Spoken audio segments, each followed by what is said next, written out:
Hello students, let start math meeting with AP sir. हमारा आज का टॉपिक है इंटीग्रेशन बाय पार्शियल फ्रैक्शन, आंशिक भिन्नों द्वारा समाकलन। ओके, तो टॉपिक शुरू करने से पहले आई होप आपने पिछले सारे वीडियोस देखे होंगे। हमने बहुत ही बेसिक शुरुआत की थी इंटीग्रेशन के इंट्रोडक्शन से रिलेटेड। उसके बाद में उसके बेसिक फॉर्मूले जो थे उनको हमने पढ़ा। उसके बाद में इंटीग्रेशन बाय सब्स्टिट्यूशन यानी प्रतिस्थापन द्वारा समाकलन, इस कंसेप्ट को अच्छे से समझा। उसके बाद में ट्रिग्नोमेट्रिक फॉर्मूले यूज करते हुए किस प्रकार से हम इंटीग्रेशन करते हैं, ये टॉपिक भी हमने पढ़ा। उसके बाद में जो जस्ट रिसेंटली जो वीडियोस थे उनके अंदर हमने कुछ पर्टिकुलर फंक्शंस थे, 6 फंक्शन थे, उनके फॉर्मूलों पर हमने बात की, उनके डेरिवेशन की बात की कि ये फॉर्मूले बनते किस प्रकार से हैं। उसके बाद में उन फॉर्मूलों पर बेस्ड हमने क्वेश्चंस किए। अब तक हम एनसीईआरटी क्लास 12 की एक्सरसाइज 7.4 तक के सारे क्वेश्चंस, सारे एग्जांपल्स पिछले वीडियोस में कंप्लीट कर चुके हैं। अगर आपने ये वीडियोस नहीं देखे हैं तो ये टॉपिक पढ़ने से पहले मैं यही कहना चाहूंगा कि आप पहले वाले वीडियोस देखें ताकि आप बिल्कुल बेसिक लेवल से इंटीग्रेशन को अच्छे से समझ सकें। तो चलिए शुरू करते हैं। आज का हमारा टॉपिक पार्शियल फ्रैक्शन। इस टॉपिक में क्या होता है, यहां पर हम किसी फंक्शन का इंटीग्रेशन करते हैं, लेकिन ये जो फंक्शन आपका fx है ये एक फ्रैक्शन होना चाहिए, एक भिन्न होनी चाहिए। भिन्न किस प्रकार से, मैं यहां लिख रहा हूं px अपॉन qx, मतलब न्यूमरेटर में, अंश में भी x की टर्म्स होनी चाहिए और डिनोमिनेटर यानी हर में भी x की टर्म्स होनी चाहिए। मतलब ये p और q जो है ये क्या है, पॉलिनोमियल्स है। ओके, तो यानी हम कह सकते हैं ये क्या है, बहुपद है। ओके, जैसे फॉर एग्जांपल अगर आपको इस प्रकार से क्वेश्चन दे दिया जाए कि x plus 3 upon x square minus 5x plus 6 dx, इसको इंटीग्रेट करना हो, तो यहां इस स्थिति में हम पार्शियल फ्रैक्शन यूज करेंगे। अब कुछ बातें हैं, पार्शियल फ्रैक्शन यानी आंशिक भिन्न यूज करने से पहले हमें ये इंश्योर करना चाहिए कि आपका जो फ्रैक्शन जो दे रखा है क्वेश्चन में वो प्रॉपर है या नहीं। प्रॉपर यानी उचित या इम्प्रॉपर, अनुचित। अब मैं थोड़ा सा बेसिक बात करता हूं, जो हमने 6th-7th क्लास में एक बात सीखी है, उचित भिन्न अनुचित भिन्न, इस प्रकार से आती थी। मैं 2 भिन्न लिख रहा हूं, एक तो मैंने लिखा 3/5 और एक मैंने लिखा 9/7। तो इनमें उचित कौन सी है और अनुचित कौन सी है, प्रॉपर फ्रैक्शन कौन सी है और इम्प्रॉपर फ्रैक्शन कौन सी है।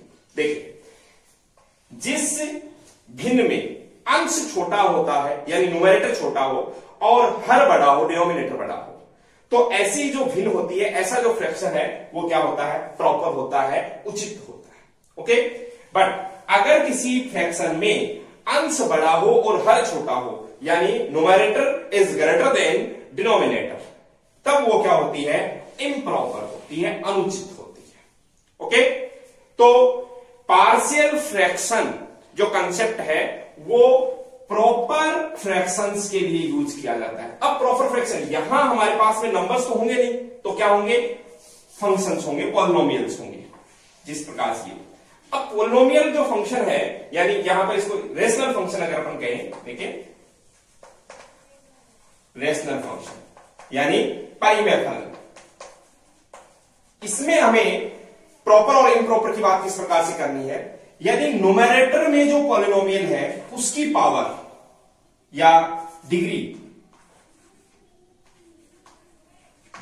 Of px is less than degree of qx, अगर px यानी अंश की डिग्री घात जो है वो हर की घात से छोटी है तो उसे हम कहते हैं प्रॉपर, उचित। और अगर अंश की घात यानी degree of px is greater than और इक्वल टू, दोनों ही केस ले रहा हूं, ग्रेटर देन और इक्वल टू, इस केस में इस फ्रैक्शन को क्या कहा जाता है, इम्प्रॉपर। जैसे यहां पर आपके सामने लिखा हुआ x plus 3 upon x square minus 5x plus 6। अब आप देखिएगा ऊपर वाला जो पार्ट है उसमें जो डिग्री है वो कितनी है, मैक्सिमम डिग्री को देखा जाता है, तो डिग्री यहां पर 1 और नीचे वाले ये इसमें कितनी है, 2। तो यानी कि न्यूमरेटर की degree is less than denominator की डिग्री। ओके, तो ये जो फ्रैक्शन है ये क्या है, प्रॉपर है। ओके, अगर मान लो ऐसी स्थिति होती, एक्स क्यूब होता है यहां पर, तो यहां पर ऊपर वाले की पावर कितनी हो जाती है 3 और नीचे वाले की 2, मैक्सिमम पावर। तो इस केस में ये प्रॉपर नहीं होता, और जब प्रॉपर नहीं होता है, इम्प्रॉपर होता है, तो हम जो अपने एक विभाजन एल्गोरिथम होती थी उसको यूज करते हुए हम इसे प्रॉपर फ्रैक्शन में चेंज करेंगे। ओके, वो प्रोसेस, इस टॉपिक को अपन ज्यादा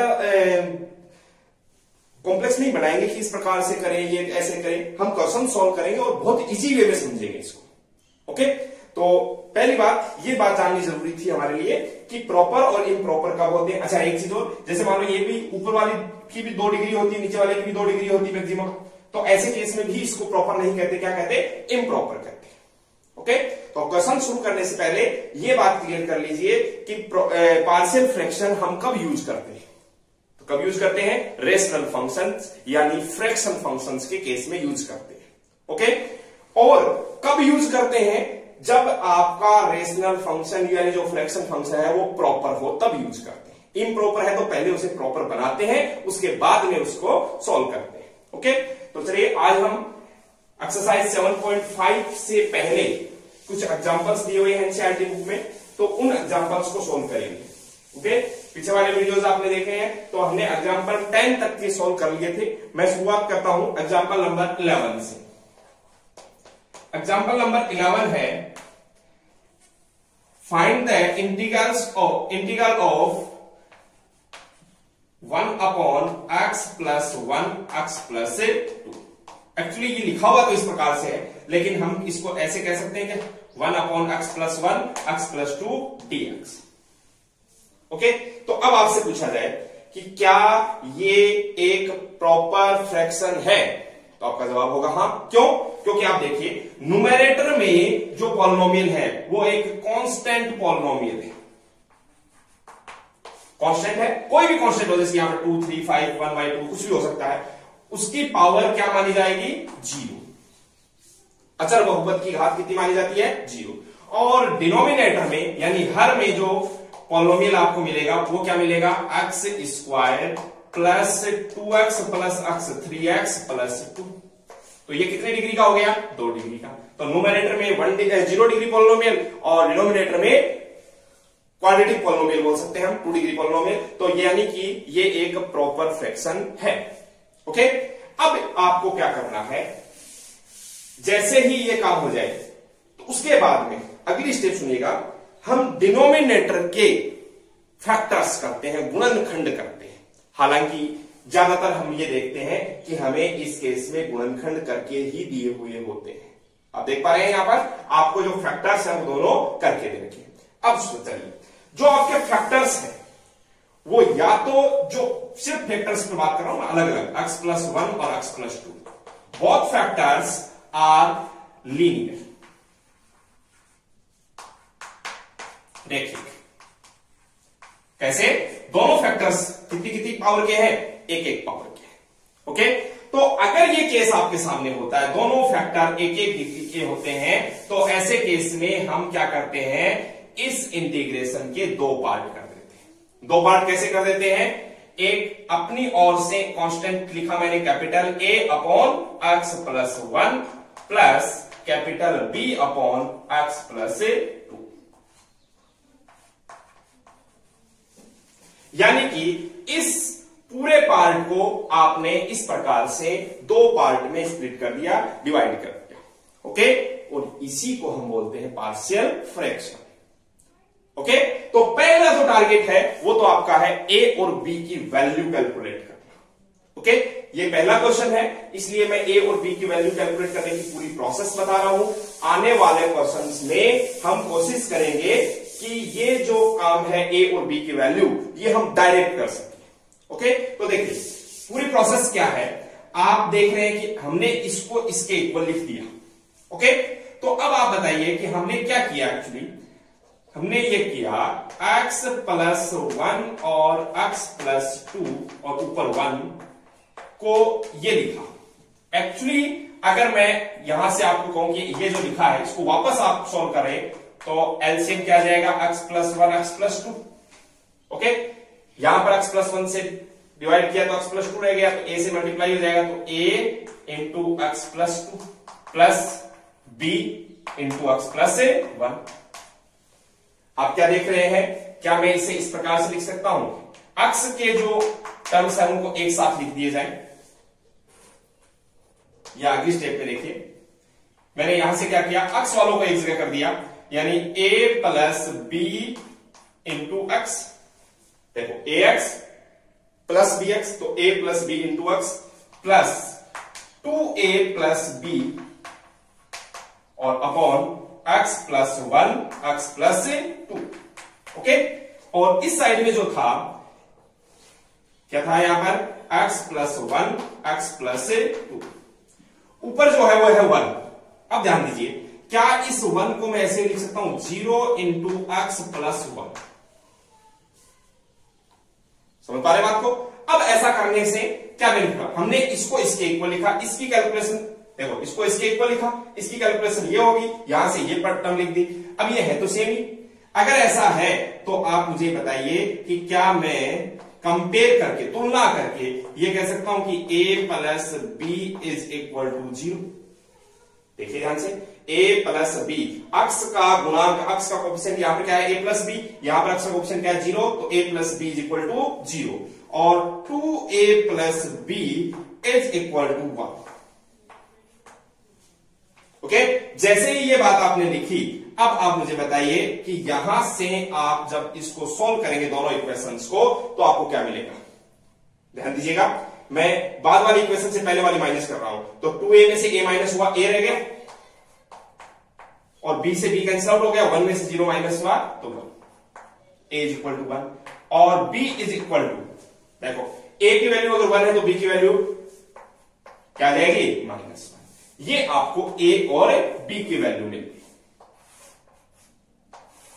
ध्यान रखिए, ये जो मैं बात कर रहा हूं, मैंने शुरू में ये बात बोली थी कि फैक्टर्स जो है, गुणनखंड जो है वो रेखीय होने चाहिए, लीनियर होने चाहिए, यानी एक यहां पर अक्स पर कोई पावर नहीं होनी चाहिए, तब आपकी ये प्रोसेस है। जब अक्स पर 2 पावर आएगी तो अलग प्रोसेस होगी, इस पूरे फैक्टर के ऊपर मान लो स्क्वायर आ गया, क्यूब आ गया, तब अलग प्रोसेस होगी। वो जैसे जैसे हम आगे बढ़ते जाएंगे क्वेश्चंस में, वैसे वैसे ये बात समझ में आती जाएगी। ओके, तो अब आप a और b की वैल्यू देखिए, ये जो काम हमने किया है यहां से यहां तक, इसका इंटीग्रेशन से कोई लेना देना नहीं है। ये काम हमें, ये क्या बता रहे हैं, ये पार्शियल फ्रैक्शन का काम है। ओके, इंटीग्रेशन अब शुरू करते हैं। मतलब अब आप बताइए कि आपका जो इंटीग्रल है i, उसे आप क्या लिख सकते हैं, a की वैल्यू रिप्लेस कर दो 1 अपॉन एक्स प्लस 1 और प्लस b की वैल्यू -1 रखेंगे तो -1 अपॉन एक्स प्लस 2। अपने सेटिस्फिकेशन के लिए, अपनी संतुष्टि के लिए आप क्या करें, वापस देखो एलसीएम लेकर के वो डिवाइड करो x प्लस 1 से, फिर x प्लस 2 को 1 से मल्टीप्लाई करो, ऐसे क्रॉस करके सॉल्व करेंगे तो आपको वापस ये का ये मिल जाएगा। ओके, अब आप देखिए इंटीग्रेशन यहां पर आकर के 2 पार्ट में चेंज हो जाएगा। पहला पार्ट 1 अपॉन एक्स प्लस 1। अब देखिए, हम इंटीग्रेशन के बेसिक फॉर्मूले में पढ़ते हैं कि 1 अपॉन एक्स का जो इंटीग्रल है वो क्या होता है, log e x plus c होता है।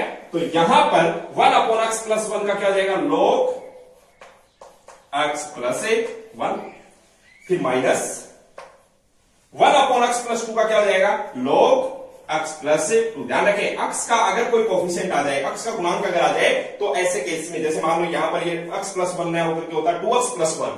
ओके, 2x प्लस 1 होता तो यहां log x 2x प्लस 1 करते, लेकिन x का कोफिशिएंट 2 होता तो 1/2 से इसको मल्टीप्लाई भी करते, 2 से डिवाइड भी करते। वो सारी बातें जो पीछे पड़ी हैं वो सारी अप्लाई होंगी।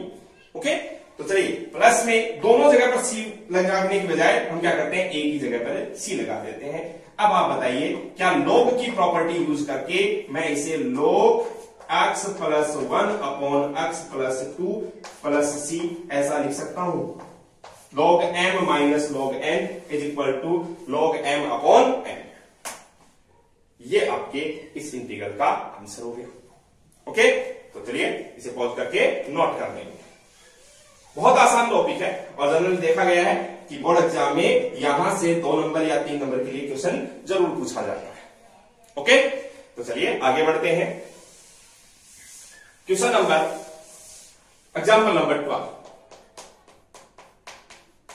एग्जाम्पल नंबर 12 है x square plus 1 x square plus 1 upon x square minus 5x plus 6 dx। Okay, तो जो हमने बात की थी कि सबसे पहले तो आपको जैसे ये फंक्शन लिखा हुआ मिला, उसके बाद में ये सोचना है कि क्या इस पर पार्शियल फ्रैक्शन अप्लाई करेंगे। तो क्या ये रेशनल फंक्शन है? बिल्कुल है जी, कहीं पर भी स्क्वायर रूट नहीं लगा हुआ, ऊपर 2 डिग्री का पॉलिनोमियल है, नीचे भी 2 डिग्री का पॉलिनोमियल है। इट मींस ये एक इम्प्रॉपर फ्रैक्शन है, और इम्प्रॉपर फ्रैक्शन है तो उसे प्रॉपर में बदलने की प्रोसेस देखिए। प्रॉपर में बदलने की प्रोसेस ये है कि आप न्यूमरेटर को डिनोमिनेटर से डिवाइड कीजिए। समझ रहे प्रोसेस को? क्या करेंगे हम? X square minus 5x plus 6 से एक्स स्क्वायर प्लस 1 को डिवाइड करें।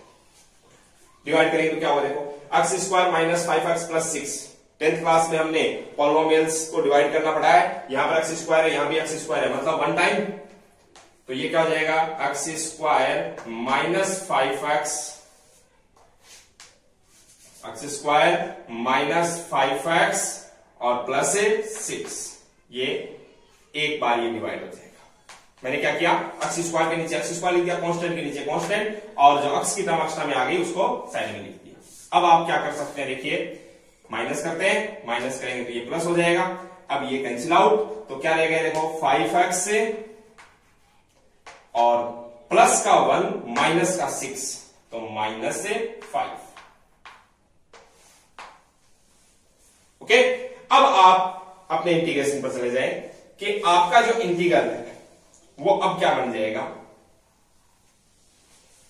आपका जो इंटीग्रल है उसे किस प्रकार से लिखना है? याद कीजिए कि हम इस प्रकार से बोलते थे कि अगर a को b से डिवाइड किया जाए और q टाइम डिवाइड हो और r रिमाइंडर हो, शेषफल, तो क्या लिखते थे आप? a is equal to B Q plus r। याद आ रहा कुछ? अगर मैं यहां से ये कहूं कि a upon b is equal to क्या होगा, तो यहां b कैंसिल आउट हो जाएगा, q अपॉन b। इस प्रकार से बन जाएगा a upon b is equal to q plus r upon b। तो q का काम कौन कर रहा है यहां पर? 1, तो 1 प्लस r का काम देखो कौन कर रहा है? 5x से माइनस 5 अपॉन ये रहा x square minus 5x plus 6। Okay, अब मैं ये जो डिवाइड किया है मैंने, इस प्रोसेस को यहां से हटा रहा हूं। बोर्ड छोटा होने का एग्जाम में आपको ये शो करना है। ओके, तो चलिए अब आगे बढ़ते हैं। यहां पर आकर के आप देखिएगा इंटीग्रेशन ये हो गया dx प्लस, इन दोनों जगह से 5 कॉमन आया तो 5 मैंने कॉमन ले लिया। ऊपर क्या है? x माइनस 1 अपॉन, नीचे x square minus 5x plus 6, तो मैंने इसको लिख दिया x माइनस 2 और x माइनस 3। फैक्टर किए तो आपको ये फैक्टर्स मिल गए। अब आप इजीली देखो ये काम कर सकते हैं। अब आप देखिए, पहली बात तो ये जो आपका फ्रैक्शन है ये प्रॉपर है, ऊपर 1 डिग्री का है और नीचे दोनों को मल्टीप्लाई करने पर 2 डिग्री का आ रहा है, तो ये प्रॉपर बन गया। अब देखो, इसका इंटीग्रल तो हो गया x, कोई दिक्कत नहीं है। यहां पर इसको जब इंटीग्रेट करना है तो यहां पर आपको पार्शियल फ्रैक्शन का कांसेप्ट यूज करना है। क्या करेंगे अपन? दोनों फैक्टर्स को ध्यान से देखिए, दोनों फैक्टर लीनियर है, रेखीय है, तो आप क्या करो? a अपॉन पहला फैक्टर, ऊपर वाले को भूल जाओ क्या है, वो अपने आप कंपेयर करेंगे तब आ जाएगा, और b upon x minus 3 dx। Okay, एक बार आप अपने इंटीग्रल को यहां पर छोड़ दें। ओके, देखो इसका इंटीग्रेशन हो चुका है। चाहो तो आप एक बार पहले सी डैश या ऐसे कुछ लिख दो साइड में, जरूरत नहीं है, लास्ट के अंदर सी लिख देंगे एक साथ। चलिए, अब आपने जो काम किया है वो क्या किया है? आपने x माइनस 2 और x माइनस 3 और ऊपर है x माइनस 1, इसकी जगह पर हमने लिखा है a upon x minus 2 plus b upon x minus 3। आप क्या करेंगे? यहां पर वापस वही प्रोसेस, एलसीएम लेंगे। एलसीएम क्या आएगा? x minus 2 x minus 3, x minus 2 से डिवाइड करेंगे तो ये तो a मल्टीप्लाई होगा x माइनस 3 से, a मल्टीप्लाई होगा x माइनस 3 से, और b मल्टीप्लाई होगा x माइनस 2 से। दोनों को अब देखिए एक साथ कैसे लिख सकते हैं अपन, a x plus b x, तो a plus B into x. Okay, और देखो माइनस का 3a और माइनस का 2a, तो माइनस 3a माइनस 2a। अब आप यहां आकर के क्या करना है, आपको कंपेयर करना है। तो बताओ अक्स का क्वेश्चन क्या है, a प्लस बी, तो a plus B is equal to क्या मिला, a प्लस बी। अक्स का क्वेश्चन यहां पे क्या है 1, तो a plus B is equal to 1। और माइनस का 3a माइनस का 2b, माइनस का 2b is equal to -1। Okay, तो इसे मैं एक बार फिर से लिख देता हूं, क्या लिखूंगा, 3a plus 2b is equal to 1। Clear है बात।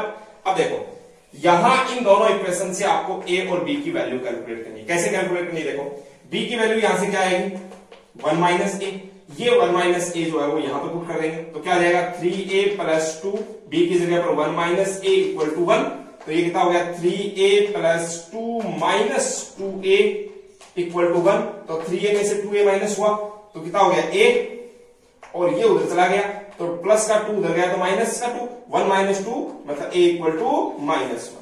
a की वैल्यू तो आ गई -1।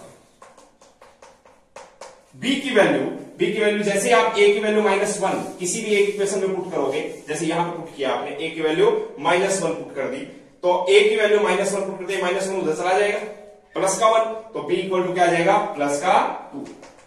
चेक कर सकते हैं आप, a की वैल्यू -1 यहां पुट कर दीजिए, b की वैल्यू प्लस का 2 यहां पे पुट कर दीजिए, तो 3 इंटू -1 -3 प्लस का 4 यानी इक्वल टू 1 आ रहा है। a और b की ये दो वैल्यू आपको मिल गई। जैसे ये a और b की वैल्यू मिली, अब वापस आ जाओ अपने इंटीग्रल पर, i इज इक्वल टू, देखो ऑलरेडी उसमें x तो था ही, प्लस 5 इंटीग्रेशन, a की जगह पर -1 पुट कर दीजिए, तो -1 upon x minus 2, plus b की जगह पर 2 पुट कर दिए, 2 upon x minus 3 dx। Okay, तो देखो ये x है प्लस 5, यहां देखिए -1, तो इंटीग्रेशन के यहां से दो पार्ट होंगे, -1 मतलब माइनस बाहर आ जाएगा, 1 अपॉन x माइनस 2 का क्या आ जाएगा log x माइनस 2, तो minus log x minus 2। Okay, plus का 2 बाहर आ जाएगा, और 1 अपॉन x माइनस 3 का क्या आ जाएगा log x माइनस 3, समझे, और प्लस में c लगा देंगे। अब देखो एक काम कर रहा हूं मैं, इस 2 को यहां पर स्क्वायर में लगा देता हूं, तो फाइनली हमारा आंसर क्या हो जाएगा x प्लस 5। देखो log ये तो हो जाएगा स्क्वायर, मतलब x माइनस 3 का स्क्वायर, और ये माइनस में है तो log में बटे में आ जाएगा, x माइनस 2 प्लस c, ये आपका इंटीग्रल हो। ओके, तो बहुत आसान सा टॉपिक है ये, इसमें ज्यादा कंफ्यूज होने की इस प्रकार की जरूरत आपको नहीं होगी। ठीक है, 5 ये बाहर रहेगा। चलिए आगे बढ़ते हैं एग्जांपल नंबर 13 पर।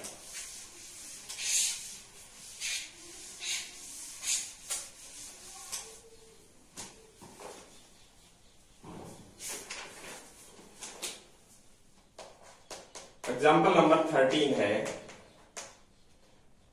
Integration 3x minus 2 upon x plus 1 का होल स्क्वायर और x प्लस 3। ओके, तो dx सेम क्वेश्चन होंगे मेरे। सबसे पहली बात आपको यह देखना है कि क्या ये फंक्शन जो है वो एक प्रॉपर फ्रैक्शन है, उचित भिन्न है, बिल्कुल है। कैसे, ऊपर नोमिनेटर में देखिए आपको 1 डिग्री पॉलिनोमियल एक घात का बहुपद, और डिनोमिनेटर में जब इसको पूरे को सोल्व करेंगे तो देखो x की घात यहां पे कितनी आएगी पावर 2, और फिर x से मल्टीप्लाई होगा तो x की पावर कितनी आ जाएगी 3, तो x की पावर 2 और x मतलब मैक्सिमम जो पावर आएगी वो कितनी आएगी 3 आएगी। यानी ऊपर तो है 1 डिग्री पॉलिनोमियल, नीचे है 3 degree polynomial. It means this is proper fraction. Okay, अब प्रॉपर फ्रैक्शन है एक चीज, अगर यहां पर ये होल स्क्वायर नहीं होता तो हमारा काम क्या होता, हम इसे इजी वे में a अपॉन x प्लस 1 और plus b upon x plus 3, denominator के फैक्टर करने की भी जरूरत नहीं है क्योंकि ऑलरेडी करके दिए हुए हैं। ओके, लेकिन अगर आपको यहां किसी लीनियर फैक्टर पर, किसी रेखीय गुणनखंड पर 2 घात, 3 घात, 4 घात ऐसे दे दी जाए तो उसे आपको रिपीट करके लिखना है। कैसे लिखना है रिपीट करके? देखो इस बार क्या करेंगे अपन, सबसे पहले लिखेंगे a अपॉन x प्लस 1 जैसा आप तक लिखते हैं, plus b upon x plus 1 का होल स्क्वायर। अगर यहां पर क्यूब होता तो प्लस c अपॉन x, मतलब इसका काम कंप्लीट करेंगे पहले। अच्छा यहां पर है x प्लस 3 तो हम लिखेंगे c अपॉन x प्लस 3। अगर ये भी रिपीट होता, मान लो x प्लस 3 पर भी होल स्क्वायर होता तो आपका जो इंटीग्रेशन है वो 4 पार्ट में डिवाइड होता। कैसे होता? a upon x plus 1 plus b upon x plus 1 का होल स्क्वायर प्लस फिर यहां पर आ जाओ c upon x plus 3 plus d upon x plus 3 का होल स्क्वायर। मान लो यहां पर 3 घात होती तो क्या होता? मतलब कहने का अर्थ यह है कि जितने फैक्टर्स होते हैं आपको उतने ही कांस्टेंट्स मिलते हैं और उन कांस्टेंट्स की वैल्यू कैलकुलेट करने की सेम प्रोसेस होती है। चलिए अभी आप इस प्रकार से इसको लिख सकते हैं। ओके, तो हमने क्या किया, इंटीग्रेशन अभी एक बार यही छोड़ देते हैं, पार्शियल फ्रैक्शन का काम कर लेते हैं। आपने क्या किया, x प्लस 1 का होल स्क्वायर x प्लस 3 ऐसे है और ऊपर है 3x माइनस 2, इसे आपने ये लिखा तो यहां से फिर से काम वही करना है, एलसीएम लो। एलसीएम क्या आएगा? x प्लस 1 का whole square x plus 3 same आएगा इधर वाला। अब देखो यहां जब आप एक के लिए लिखोगे तो क्या होगा? x प्लस 1 की एक पावर कैंसिल हो जाएगी, क्या बचेगा? x प्लस 1 x प्लस 3, तो a के साथ में कौन आ जाएगा? x plus 1 x plus 3। Okay, b के साथ में कौन आ जाएगा? देखो x प्लस 1 का स्क्वायर कैंसिल हो जाएगा, क्या आएगा? x प्लस 3, और c के साथ में क्या आ जाएगा? x प्लस 1 का होल स्क्वायर। कैसे? x प्लस 3 से डिवाइड कर देंगे, ये कैंसिल हो जाएगा, ये आ गया। ओके, अब अगली स्टेप जो है वो क्या होगी देखिएगा। देखो जब ये x प्लस 1 x प्लस 3 लिखा हुआ है तो जब आप इसको ओपन करेंगे तो ये ऐसे आएगा कि x square plus 4x plus 3, x square plus 3x plus 4x plus x कितना हो गया? 4x, और 1 को 3 से मल्टीप्लाई करेंगे तो plus 3 plus b x plus 3, और प्लस में c के साथ देखो ये क्या है? a प्लस b का whole square, x square plus 2x plus 1, और नीचे x प्लस 1 का होल स्क्वायर x प्लस 3। फिर अब आपका काम क्या होगा? a x स्क्वायर देखो कहां है, एक तो यहां पर है एक यहां पर है, तो a प्लस c दोनों के साथ में तो है x स्क्वायर। x कहां है?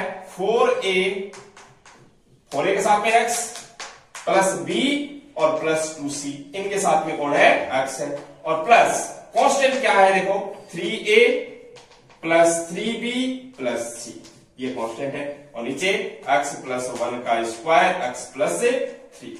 इधर वाला जो टर्म है ये एज इट इज यहां लिखेंगे। यहां जब मैं लिख रहा हूं तब मैंने क्या किया, देखो x 3x माइनस 2 पहले से था, क्या मैं इसको ऐसे लिख सकता हूं? 0 into x square plus 3x minus 2।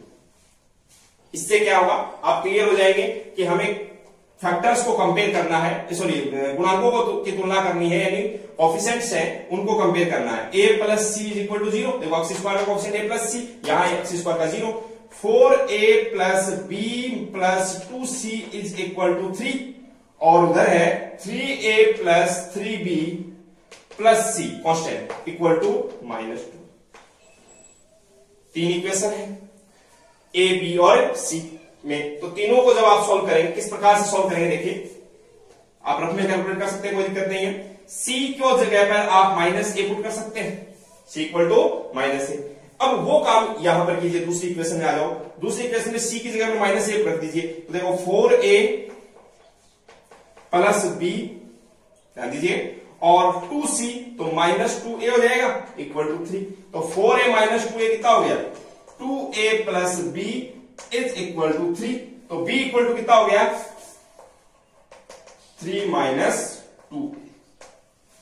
Okay, अब थर्ड इक्वेशन आ जाओ, यहां पर है 3a प्लस 3, b की जगह पर आप पुट कर दीजिए 3 माइनस 2a, और c की जगह पर आप पुट कर दीजिए -a इज इक्वल टू 0। ऐसा करने से देखो कितना हुआ? 3a plus 9 minus 6a minus A is equal to 0। तो देखो ए कितने हो गए, माइनस का 6 माइनस का 1 माइनस 7 प्लस का 3 minus 7a plus 3a minus का 4a उधर गया तो प्लस का 4a, तो 4a is equal to 9। No, तो a इक्वल टू 9/4। a की वैल्यू आ गई, a की वैल्यू आते ही c की वैल्यू बताओ माइनस 9/4।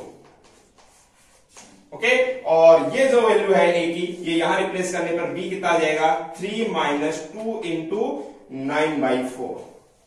तो ये कितनी बार कैंसिल आउट हो जाएगा, 2 बार। तो b इक्वल टू 6 में से 9 माइनस हुए, माइनस का 3/2 माइनस का 3/2। ओके, ये a b की वैल्यू a b c, ये पूरी प्रोसेस आपको लिखनी है बड़े क्वेश्चंस में। उसके बाद में अब आप क्या करेंगे, मैं यहां से मिटा रहा हूं, आप इस प्रोसेस को पॉज करके अच्छे से समझ लीजिएगा। a b और c तीनों की वैल्यू जैसे ही आएगी, उसके बाद में आप कहेंगे i is equal to integration, a की जगह पर आप पुट कर देंगे 9/4 अपॉन x प्लस से 1। ओके, b की जगह पर आप क्या लिख देंगे, -3/2 अपॉन x प्लस 1 का स्क्वायर, और c की जगह पर आप पुट कर देंगे -9/4 अपॉन x प्लस से 3 और dx। ओके, अब आप ध्यान देंगे, आगे बढ़ते हैं। i इज इक्वल, देखो यहां 9/4 बाहर आ जाएगा, तो क्या रह जाएगा इंटीग्रेशन में 1 upon x plus 1 dx, minus 3/2 बाहर आ जाएगा, इंटीग्रेशन क्या रह गया 1 अपॉन x प्लस 1 का होल स्क्वायर dx, माइनस 9/4 बाहर आ गया, 1 अपॉन x प्लस 3 dx। आगे बढ़ते हैं, i इज इक्वल 9/4, ये क्या हो गया 1 अपॉन x का log x, तो 1 अपॉन x प्लस 1 का log x प्लस 1, माइनस 3/2। देखिए 1 अपॉन x स्क्वायर का इंटीग्रल हम याद रखते हैं क्या, माइनस 1 अपॉन x, वो माइनस क्या कर देगा, इसे प्लस बना देगा, और 1 अपॉन, चलिए एक बार लिख देता हूं, माइनस 1 अपॉन x, x का कंपाउंड कर रहा है x प्लस 1। ओके, और माइनस 9/4 इसे लिख दिया log x प्लस 3 और प्लस 3। इस स्टेप में और इस स्टेप में दोनों जगह पर log है, साथ ही साथ 9/4 क्या है, कॉमन भी आ रहा है। 9/4 को कॉमन लेने के बाद में देखो 9/4 कॉमन ले लिया, log x plus 1 minus log x plus 3, तो क्या मैं ऐसे लिख सकता हूं 9/4 log x plus 1 upon x plus 3। Okay, और ये हो गया प्लस से 3/2 x प्लस 1 प्लस से, अब सी लगा, ये आपका फाइनल आंसर हो जाएगा। ओके, तो ये आपका ये क्वेश्चन हो गया।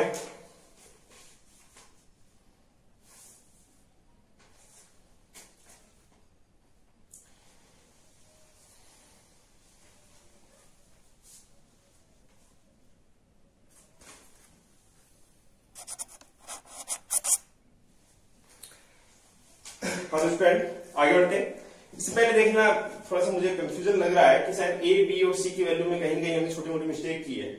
ठीक है, तो आप एक बार क्लियर करना कि ए बी की और सी की वैल्यू एक्चुअली सही कैलकुलेशन हुई है या कहीं कोई मिस्टेक हुई है, थोड़ी बहुत हो जाती है कई बार जल्दबाजी के अंदर। तो आप एक बार बहुत ही इस पर देखना, भी साथ में खुद भी कैलकुलेट करना, अच्छे से करना इसको कैलकुलेशन। शायद ये 9/4 की जगह 11/4 आना चाहिए, देख लेंगे वो। ठीक है, आप खुद कर सकते हैं, प्रोसेस समझ में आनी चाहिए आपको। ओके, तो चलिए आगे बढ़ते हैं। Question number 14, question number example number 14, example number 14 है x square plus 1 x square plus 4 और ऊपर भी है x स्क्वायर।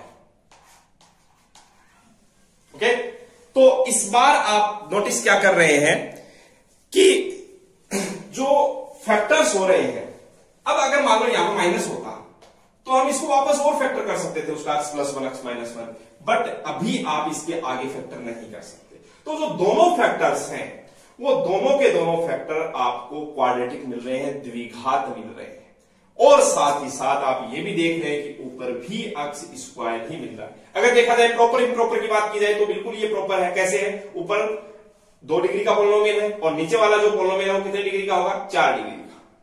ठीक है, तो आपको एक्चुअली तो क्या करना चाहिए, इस प्रकार से होना चाहिए कि अगर आपको मिलता है x स्क्वायर प्लस 1, तो सिंपल अगर x प्लस 1 मिलता है तो ऊपर a लिख देते हैं, लेकिन अगर ये स्क्वायर में मिलता है तो इसकी जगह पर हम ax प्लस b लिखते हैं, और प्लस इसमें भी स्क्वायर है x स्क्वायर प्लस 4, तो इसको लिख देते हैं cx प्लस b। मतलब कितने यहां पर अननोन आएंगे, कितनी अज्ञात राशि आएंगी, 4 आएंगी। प्रोसेस वही रहेगी, एलसीएम लेना है, फिर कंपेयर करना है, तुलना करनी है, एक्स स्क्वायर वालों को एक साथ, एक्स वालों को एक साथ लिखना है, कांस्टेंट को एक साथ लिखना है, कंपेयर करना, सारे काम वैसे ही होंगे।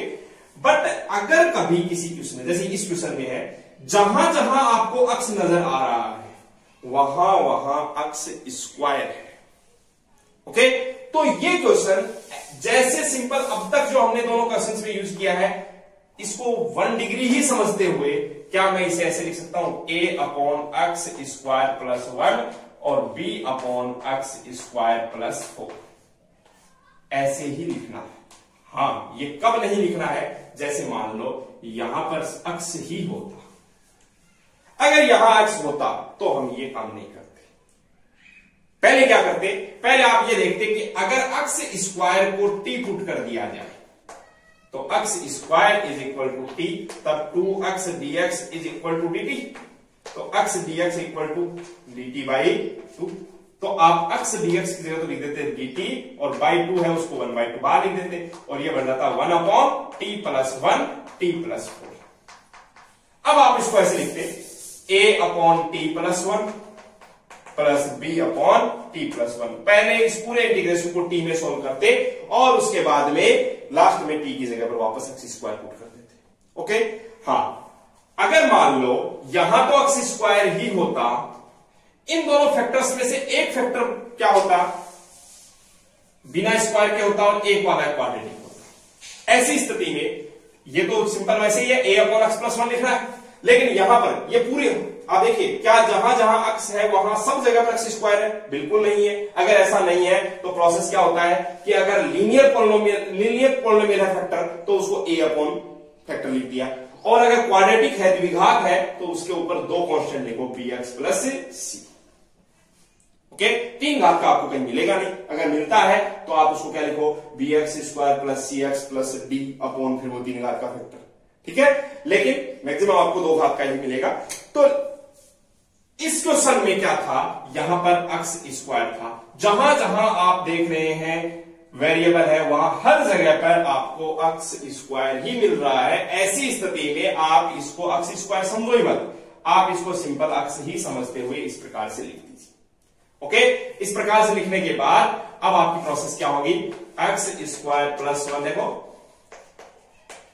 इसकी जगह पर हमने क्या लिखा है, सामने देखिए, x square plus 1 x square plus 4, LCM ले लिया, ये क्या हो जाएगा, a x square plus b x square, तो मैं एक साथ लिख रहा हूं a plus b x square plus, देखो 4a प्लस b। कंपेयर करते हैं, कंपेयर करने पर दोनों साइड देखो, एक्स स्क्वायर का कोएफिशिएंट यहां पर क्या है, a प्लस b, और यहां पर एक्स स्क्वायर का कोएफिशिएंट क्या है, 1 इक्वल टू 1, और कांस्टेंट क्या है, 4a प्लस b। ओके, तो यहां पर कांस्टेंट क्या है, कुछ नहीं है, इसका मतलब 0। अब इन दोनों को सॉल्व करेंगे, दोनों को सॉल्व करेंगे, देखो 4a में से a माइनस हुआ 3a, और b से b कैंसिल, ऊपर ऐसे माइनस कर रहा हूं मैं, b में से b माइनस हो गया, और 0 में से -1 तो -1, तो a इक्वल टू क्या आ गया, -1/3। अब a की वैल्यू कहीं भी पुट कर दीजिए, जैसे यहां पुट कर दिया, तो -1/3 plus b is equal to 1, तो b इक्वल टू क्या आ गया, 1 प्लस 1/3, यानी क्या आ गया, 4/3, b इक्वल टू 4/3।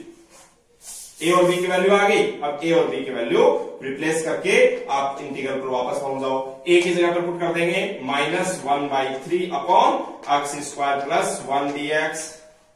ओके, या पहले ऐसे लिख देते हैं, plus 4/3 upon x square plus 4 और dx। मैं फिर से क्लियर कर देता हूं, ये काम कब करना है, जब आपके फैक्टर गुणनखंड में 2 घात का पद हो, ठीक है, और उसके आगे गुणनखंड नहीं किए जा रहे हो, आगे फैक्टर नहीं किए जा रहे हो, लेकिन साथ ही साथ ये भी कंडीशन हो कि जहां जहां एक्स है वहां हर जगह पर एक्स स्क्वायर ही हो। ऐसे केस में हम डायरेक्ट इस प्रकार से करेंगे, अगर किसी एक जगह पर एक्स हो, जैसे यहां पर x आ गया, तो ऐसे केस में क्वाड्रेटिक वाले पार्ट को, द्विघात वाले को ऊपर तो 2 कांस्टेंट लिखते हैं, ठीक है, और बिना द्विघात वाले रेखिक जो है उसके ऊपर एक ही कांस्टेंट लिखते हैं, ठीक है। तो चलिए यहां पर क्या हो जाएगा, i इक्वल टू -1/3 बाहर निकाल लिया। अब देखो ये इंटीग्रेशन क्या बन गया, 1/x² प्लस 1 को मैं 1 का स्क्वायर लिख सकता हूं, प्लस 4/3 बाहर निकाला, इंटीग्रेशन 1/x² प्लस 4 को क्या 2 का स्क्वायर लिखा जा सकता है। अब यहां पर कौन सा फॉर्मूला लगेगा, 1/x² प्लस a², क्या होता है 1/a tan इनवर्स x/a। तो i इक्वल टू -1/3, 1/a तो 1/1 लिखने की जरूरत नहीं है, tan इनवर्स x/a तो x प्लस यहां पर देखिए 4/3 ऑलरेडी है, a का काम यहां पर कौन कर रहा है 2, तो 1/2, तो उससे ये हो जाएगा 2 tan inverse x/2 plus c, ये आपका इंटीग्रल हो गया। ओके, तो चलिए इससे आगे बढ़ते हैं। एग्जांपल नंबर 15 अपने आप में एक बहुत ही शानदार क्वेश्चन।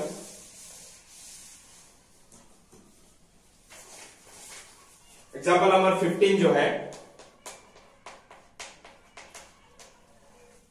वो है 3 sin 5 -2 और cos 5 upon 5 minus cos square 5 -4 sin 5, okay, और d5।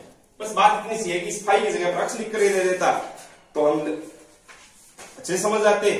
अब भी आपको कोई टेंशन नहीं लेनी है, क्योंकि x, t, फाई, थीटा कुछ भी आ सकता है वेरिएबल की जगह पर, यहां देखिएगा। लेकिन ये क्वेश्चन जैसे ही आपके सामने होगा तुरंत पहले दिमाग में पार्शियल फ्रैक्शन नहीं आएगा, दिमाग में क्या आएगी आपके, एक्चुअली ये पार्शियल फ्रैक्शन बिना अप्लाई करे ही करेंगे हम। आपके दिमाग में जो आएगा वो आएगा कि ये तो ट्रिग्नोमेट्री वाला क्वेश्चन है, बिल्कुल है, लेकिन थोड़ी सी प्रोसेस समझिए। जो आपके सामने है इंटीग्रल, क्या ये इंटीग्रल इस प्रकार से लिखा हुआ है, देखो 2 माइनस साइन 5 का होल स्क्वायर। आप सोचेंगे इस प्रकार से कैसे,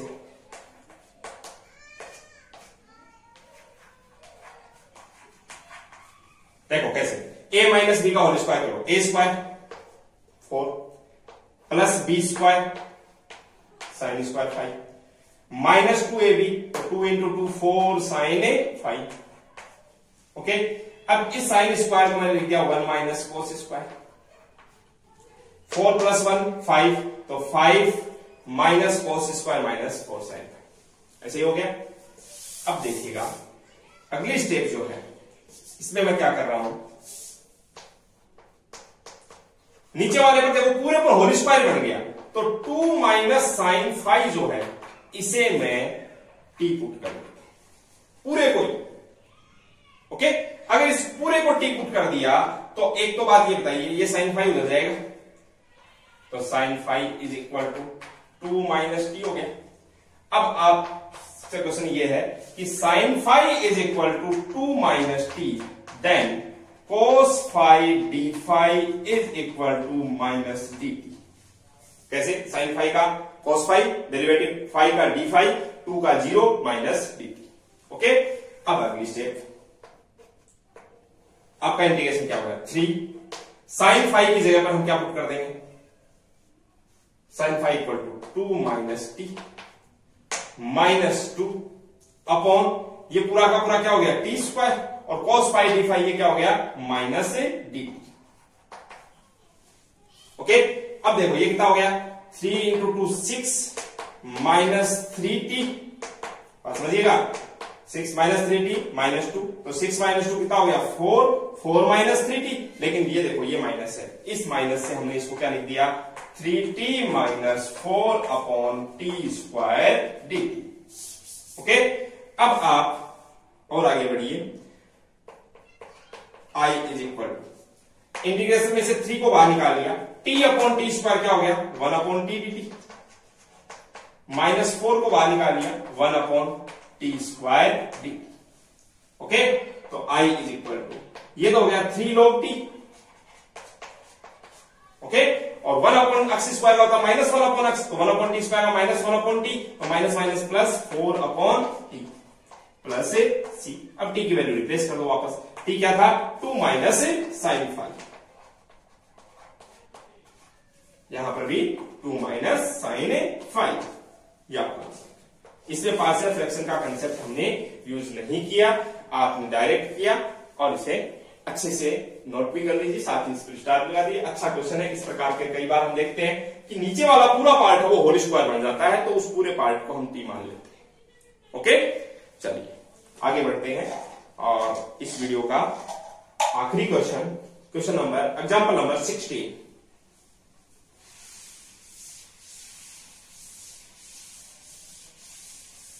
एग्जाम्पल नंबर 16 है x² प्लस x प्लस 1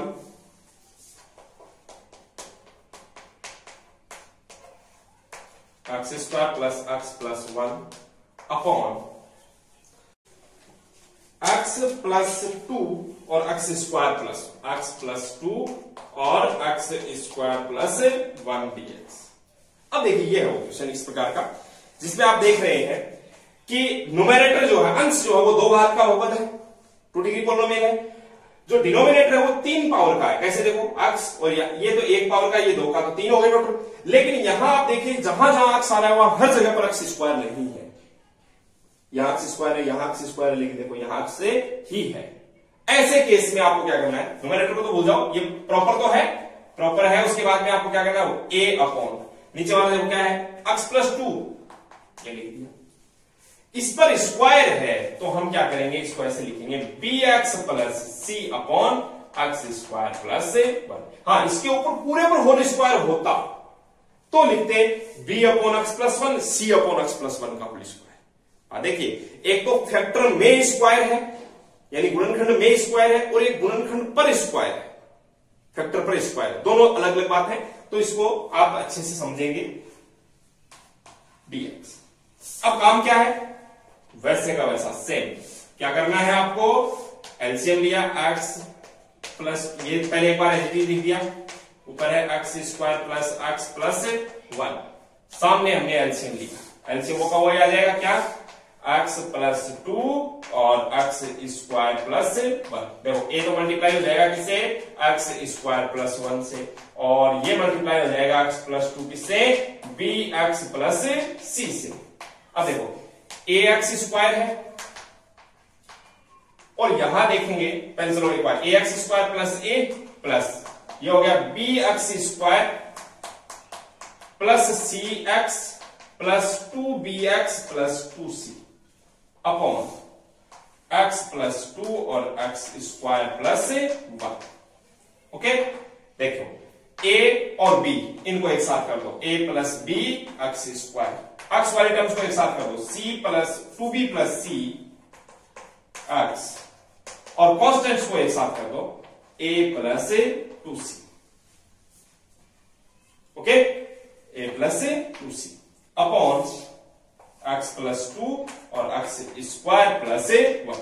अब कंपेयर कीजिए, तो a plus b is equal to x² का कोएफिशिएंट यहां देखो 1, अच्छा 2b plus c is equal to 1 और a plus 2c is equal to 1, तीनों 1 1 1। तीनों को वैसे सॉल्व करेंगे तो मैं डायरेक्ट लिख रहा हूं, a b और c के जो वैल्यूज हैं वो आएंगी, a की वैल्यू आ जाएगी 3/5, b की वैल्यू आ जाएगी आपके पास में 2/5 और c की वैल्यू आ जाएगी 1/5। ओके, तो a b और c इनकी वैल्यूज हम अब रिप्लेस कर देते हैं।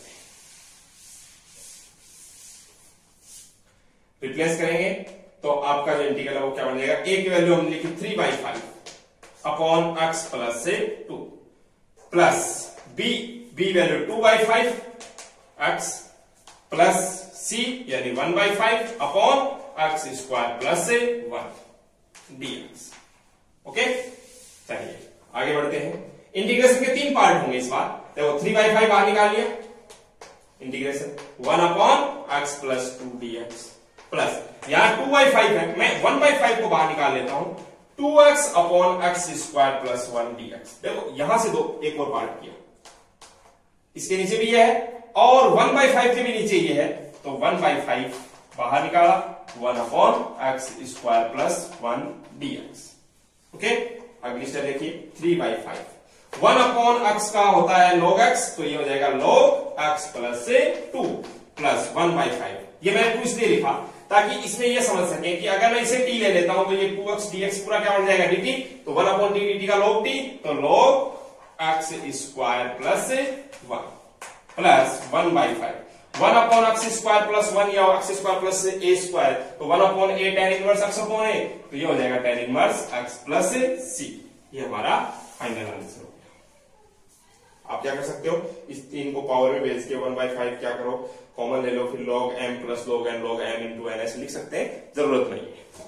ओके, तो ये आई थिंक पार्शियल फ्रैक्शन से रिलेटेड जो कंसेप्ट है वो इन एग्जांपल्स में क्लियर हो जाता है। आप फिर भी एनसीईआरटी बुक तो साथ में है ही आपके पास में, उसे पढ़ेंगे, कंसेप्ट को अच्छे से और समझेंगे, वीडियो को केयरफुली समझेंगे। वो एक क्वेश्चन में थोड़ी सी मिस्टेक हुई थी, उसका भी आप ध्यान रखेंगे, ठीक है। और उसके बाद में एनसीईआरटी की जो हमारी एक्सरसाइज 7.5 है उसमें टोटल 23 क्वेश्चंस दे रखे हैं। आई होप इन कंसेप्ट्स को समझने के बाद में इन 23 क्वेश्चंस में आपको किसी भी प्रकार की कोई प्रॉब्लम नहीं आएगी। ओके, तो चलिए आज के लिए इतना ही। वीडियोस को लाइक शेयर सब्सक्राइब करते रहिए। Thank you.